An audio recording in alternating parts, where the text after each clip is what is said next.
When a U.S. president says Canada may simply have to accept higher tariffs, that's not just campaign rhetoric. It's not just a soundbite designed for a domestic audience. It's a strategic signal, one that touches on leverage, negotiation posture, and the balance of economic power between two of the most integrated trading partners in the world. This week, after remarks from Donald Trump suggesting that Canada might need to tolerate higher tariffs if it wants continued access to the American market, Prime Minister Mark Carney responded publicly. And while the headlines focused on the back and forth, the deeper story isn't about the rhetoric. It's about strategy. It's about how Canada positions itself under pressure. And it's about whether tariffs in an integrated North American economy are as simple as they sound. Let's begin with the comment itself. Secretaries and other policymakers about where relations stand with their northern neighbor. The CBC's Katie Simpson is in Washington. She was covering the State of the Union from the Capitol building for us yesterday. Katie, there's only one Canada mention tallied in the actual speech, but plenty on the sidelines. The implication is that access to the U.S. market is conditional, that Canada, as the smaller economy, may have to adjust, that tariffs are a cost Canada would absorb in order to maintain trade access. On the surface, that argument has political appeal. The United States is a much larger economy. It has enormous consumer demand. It has global economic influence. But here's what that framing leaves out. The Canada-U.S. trade relationship is not built on dependency in one direction. It's built on integration. More than $3 billion in goods and services cross the border every single day. Canadian crude oil flows into American refineries. Hydroelectricity powers communities in the northeastern United States. Canadian aluminum feeds U.S. aerospace manufacturing. Auto parts cross the border multiple times before a single vehicle rolls off the production line. This is not a simple buyer and seller relationship. It is a shared production ecosystem. So when tariffs are described as something Canada must simply accept, it ignores how deeply interconnected both economies are. And that brings us to Carney's response. Is that there'll be a price to access the American market. I think, every country of the world that I know of is paying a price. What I'm saying is that Canada is paying the lowest price. Though Canada's relatively low tariff burden does not apply to some sectors like steel and aluminum, and the relief... Notice what's happening there. There's firmness, but no escalation. There's clarity, but no inflammatory language. That's intentional. In trade disputes, tone is part of policy. Markets don't just react to tariffs. They react to uncertainty. They react to unpredictability. They react to signs of instability. If rhetoric spirals, investment slows. Manufacturers delay expansion decisions. Currency markets fluctuate. Carney's approach signals three things simultaneously. First, to Canadian industries, you are not being left alone. Second, to Washington, Canada will not passively absorb pressure. Third, to investors, this will be handled with stability and structure. That combination matters because while the United States has economic scale, Canada has leverage of a different kind. It's structural leverage. Canada is one of the largest foreign energy suppliers to the United States. Canadian critical minerals are essential for North American manufacturing and clean energy transitions. Aluminum from Quebec supports American aerospace and defense sectors. Agricultural trade flows in both directions. If tariffs rise sharply, those costs do not simply disappear. They travel. They move through supply chains. They affect American factories. They influence U.S. pricing. They create pressure inside American domestic markets. Let's listen to how the American side frames it. Our industries, as we try to reshore, and they open their markets to us.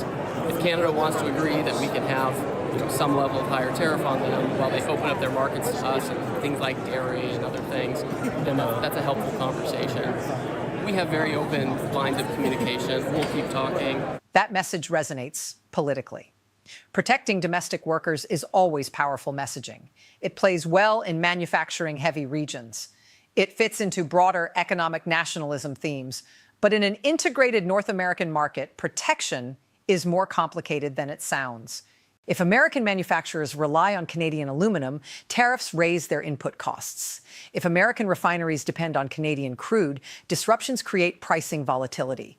If auto parts become more expensive, vehicle prices rise for American consumers.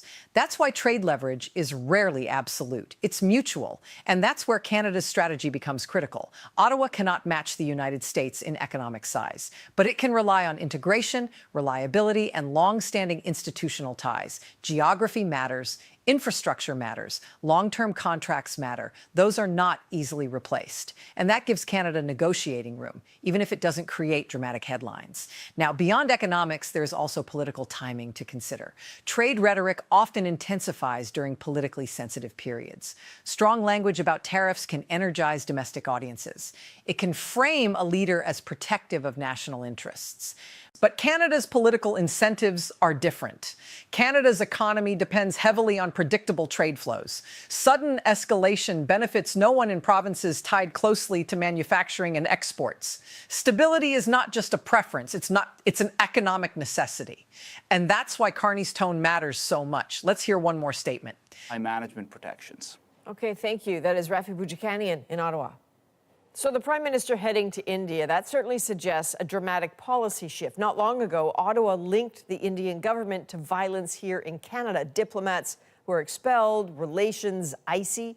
Catherine Cullen joins us now. So, Catherine. That line is balanced. It's assertive, but not aggressive. It reinforces protection, but avoids provocation. That's not weakness. That's calibration. Because in trade negotiations, escalation narrows options. Measured firmness preserves them. Now let's look ahead. There are realistically three paths from here. The first possibility is that this remains strategic rhetoric, pressure used publicly but limited in actual implementation. The second is targeted tariffs in specific sectors, perhaps areas with symbolic political value. The third, and often most common in trade disputes between close allies, is quiet negotiation behind closed doors. Public statements continue, but technical discussions work toward adjustments and compromises. The Canada-US relationship is too economically intertwined for prolonged confrontation without serious cost on both sides. And both governments understand that. So this moment is not about immediate economic collapse. It's not about the end of cross-border cooperation. It's about positioning. It's about leverage signals. It's about showing strength without destabilizing markets. Canada is not powerless in this relationship, but it must be disciplined. Emotional reaction would create volatility. Strategic response creates stability. And what we're seeing right now is a positioning phase. Statements made publicly, calculations happening privately. For Canadian viewers, the key takeaway is this: tariffs are not just numbers on a page. They ripple through supply chains. They affect workers on both sides of the border, and they require careful handling. The relationship between Canada and the United States is built on geography, shared infrastructure, and decades of economic integration. That foundation does not disappear because of one comment, but how leaders respond to pressure does shape the next chapter. And right now, Canada appears to be choosing steadiness over spectacle. We will continue watching how this unfolds, calmly, professionally, and from a Canadian perspective. I'll see you in the next analysis.